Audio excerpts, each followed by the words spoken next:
São Leão Magno. Sermões para a Quaresma.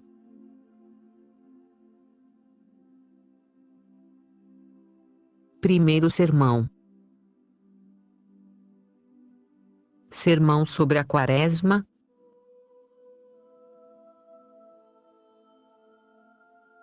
Primeiro. História e razão da prática do jejum. A história sagrada conta que, outrora, o povo hebreu e todas as tribos de Israel, oprimidos por causa de seus pecados, sob a pesada dominação dos filisteus, para poder vencer seus inimigos, entregaram-se a um jejum que renovasse a fé e as forças de suas almas e de seus corpos. Eles compreenderam, com efeito, que o desprezo pelos mandamentos de Deus e os seus costumes corrompidos lhes tinham provocado esta dura e miserável escravidão e que combateriam inutilmente com as armas na mão se antes não abandonassem os seus vícios. Impuseram-se, portanto, a punição de severa penitência, abstendo-se do alimento e da bebida, e, para que pudessem vencer os inimigos, venceram primeiro neles mesmos os apelos da gula. Deste modo, aconteceu que, realimentados, impuseram a fuga a seus adversários e aos senhores impiedosos que os haviam subjugado famintos. Nós, também, caríssimos, situados diante de muitas adversidades e combates, se usarmos os mesmos remédios, seremos curados pela mesma observância. Nossa situação é semelhante à deles. Eles eram combatidos por violentos adversários materiais como nós os somos por adversários espirituais. Estes serão vencidos pela reformulação de nossos costumes, obtida com a ajuda de Deus, o que fará com que desapareça também a força de nossos inimigos materiais. Eles serão enfraquecidos pela nossa conversão, porque se eles exerciam qualquer poder sobre nós, era devido às nossas faltas e não aos seus méritos.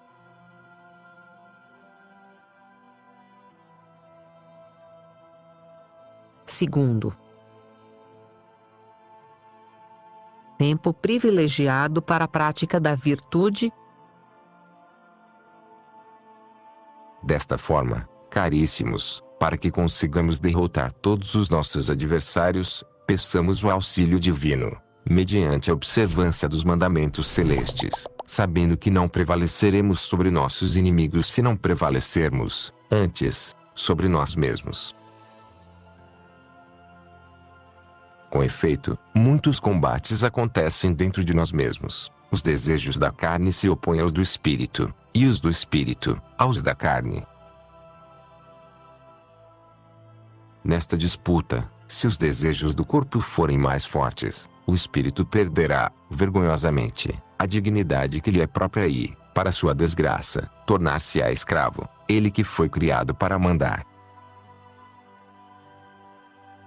Se, porém, o espírito se submete ao seu soberano, encontrando prazer nos dons celestiais, desprezando as provocações dos desejos terrenos e não permitir que o pecado reine em seu corpo mortal, a razão conservará, então, o primeiro lugar que lhe convém por excelência e nenhuma ilusão dos espíritos do mal conseguirá transpor suas defesas, porque só existirá para o homem verdadeira paz e verdadeira liberdade, quando seu corpo estiver submetido à alma, como seu juiz, e a alma governada por Deus, com seu superior.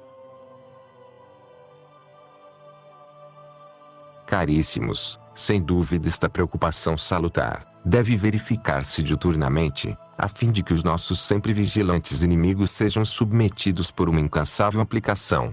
Portanto, é agora que precisamos mais ardorosamente, dedicando-nos a ela mais cuidadosamente, no momento em que os nossos próprios adversários redobram, sutilmente, sua sagacidade para nos apanhar na armadilha.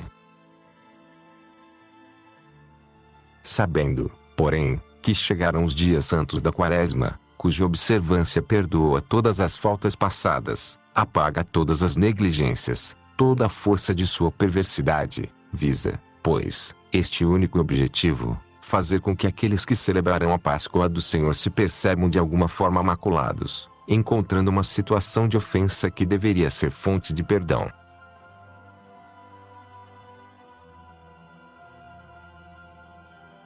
Terceiro, tempo de um serviço mais intenso do Senhor. Chegamos, pois, caríssimos, ao início da Quaresma, ou seja, a um mais aplicado serviço do Senhor, pois comprometendo-nos de alguma forma em uma espécie de competição de obras santas, preparamos nossas almas para combater as tentações, e compreendamos que quanto mais nos aplicarmos à nossa salvação, tanto mais veementes serão os ataques dos adversários. Mas, aquele que está em nós é mais forte do que aquele que está contra nós e é por ele que nos afirmamos, se confiarmos em sua força, porque se o Senhor permitiu ser tentado pelo tentador, com isto quis nos instruir pelo seu exemplo, para que fôssemos fortalecidos pelo seu auxílio. Porque ele venceu o inimigo, como já ouvistes dizer, apelando para as leis e não pelo uso do seu poder, desta forma ele honrava sobremaneira o homem e punia mais severamente o adversário, pois que o inimigo do gênero humano era vencido por ele não tanto enquanto Deus, mas enquanto homem. Portanto, ele lutou para que nós pudéssemos lutar em seguida, ele venceu, para que nós da mesma forma vencêssemos. Caríssimos, não existe nenhuma obra de virtude sem a experiência da tentação, nenhuma fé sem provações, nenhum combate sem inimigo, nenhuma vitória sem compromisso. Esta nossa vida está posta no meio das dificuldades e dos combates. Se quisermos ser vencedores, é preciso combater.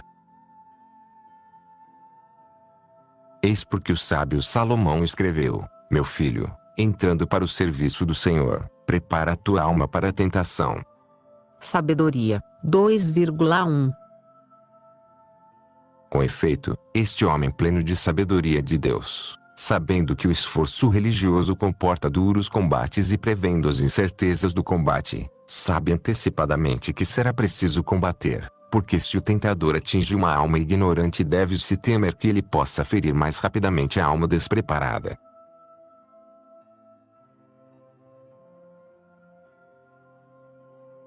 Quarto,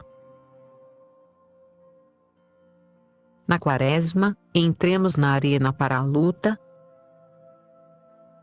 Nós, portanto, que fomos instruídos pelo ensinamento divino, entrando cientes para a competição do presente combate, ouçamos o apóstolo que diz: pois o nosso combate não é contra o sangue nem contra a carne, mas contra os principados, contra as autoridades, contra os dominadores deste mundo de trevas, contra os espíritos do mal, que povoam as regiões celestiais.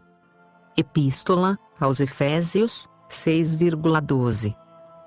Não ignoremos que estes inimigos que desejam nos iludir compreendem bem que é contra eles que agimos quando tentamos alcançar nossa salvação. Somente por isto, e desejando qualquer bem nós provocamos os adversários.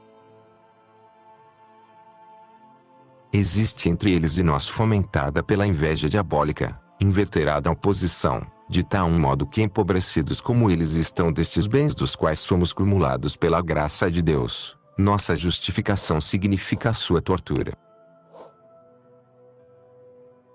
Quando, portanto, nós nos levantamos, eles se afundam; quando nós reencontramos nossas forças, eles adoecem. Nossos remédios são pragas para eles, pois são feridos com a cura de nossas feridas.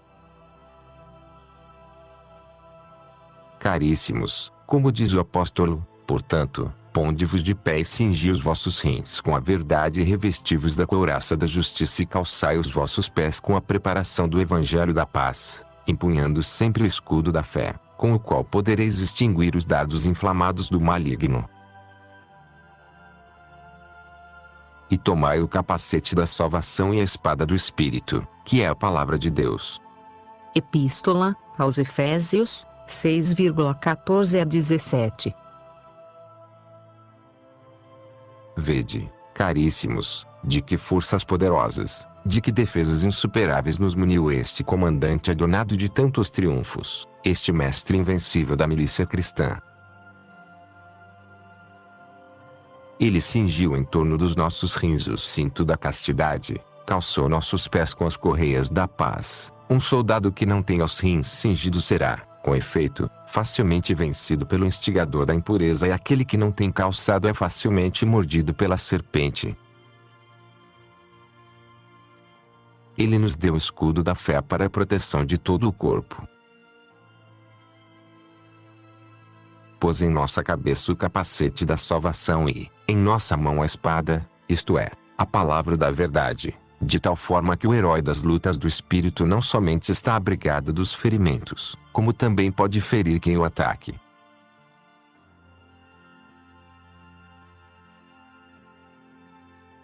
Quinto. Estágio em que combatemos pelo jejum. Confiantes, portanto, caríssimos, nestas armas, iniciamos sem preguiça e sem medo a luta que nos é proposta, de tal forma que nesse estágio onde se combate pelo jejum não nos contentemos apenas com a abstenção do alimento. Seria pouco diminuir a força do corpo, se não alimentássemos o vigor da alma.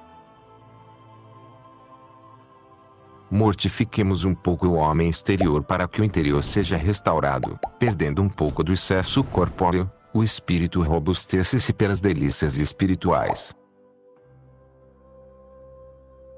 Que toda alma cristã se observe de todos os lados, e que por meio de severo exame perscrute o interno de seu coração.